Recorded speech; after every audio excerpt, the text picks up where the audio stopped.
Bonjour mesdames et messieurs et bienvenue dans ce flash d'information.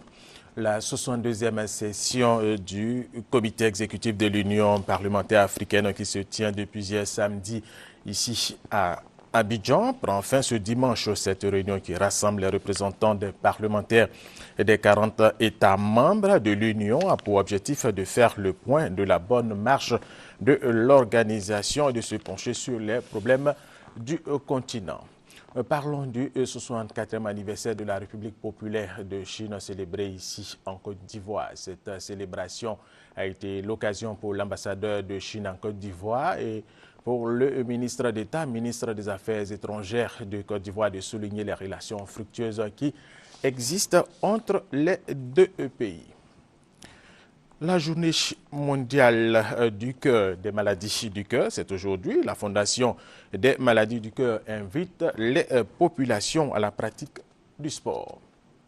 L'obésité, les mauvaises habitudes alimentaires, la consommation de tabac et le manque d'exercice physique constituent les principaux facteurs de risque des maladies cardiovasculaires. C'est pourquoi le thème de cette année est axé sur le courage et la volonté des populations à prendre la route qui conduit à un cœur sain en pratiquant une activité physique. 32,3% de la population adulte est encore sédentaire. Donc il y a encore du challenge, c'est un challenge, il y a encore du travail à faire. La pratique régulière de l'activité physique, c'est la base de la prévention des maladies chroniques, en particulier des maladies cardiovasculaires.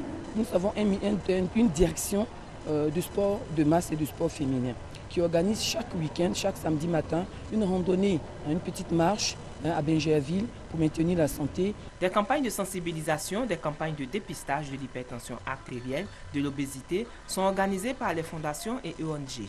L'invitation lancée à l'occasion de la Journée mondiale du cœur a pour but de faire connaître au grand public, à travers des conférences, les principaux facteurs de risque des maladies cardiovasculaires ainsi que les moyens de les combattre. Un reportage de Patricia Oumou-Etia.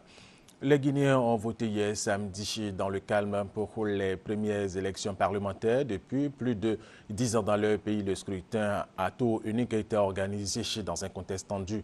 Après des violences préélectorales, une grande mobilisation des électeurs a été constatée à Conakry et dans les villes de l'intérieur. Aucun incident violent n'a été signalé dans les bureaux qui avaient fermé. Le dépouillement des bulletins avait commencé aussitôt et se poursuit aujourd'hui même. La Commission électorale nationale indépendante envisage un taux de participation de plus de 80%. Les résultats provisoires seront disponibles mercredi.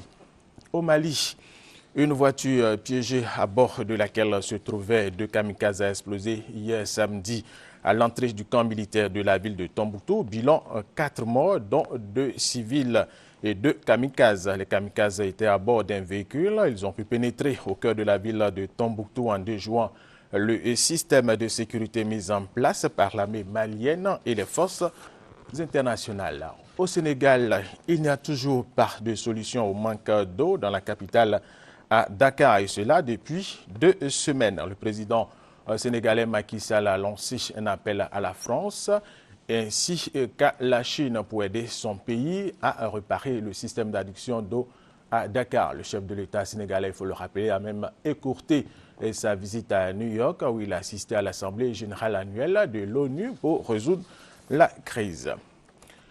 L'élection de Miss Monde 2013 s'est déroulée hier samedi à Bali, en Indonésie, au terme d'une cérémonie somptueuse. C'est finalement Miss Philippines qui a remporté le prestigieux titre. Miss Philippines Megan Young succède donc à Miss Monde 2012, une chinoise. Et les dauphines sont françaises et ghanéennes. Miss Côte d'Ivoire Aïssata Dia n'a pas réussi à se positionner parmi les 15 finalistes. Ce sera pour une prochaine fois, certainement, pour la Côte d'Ivoire.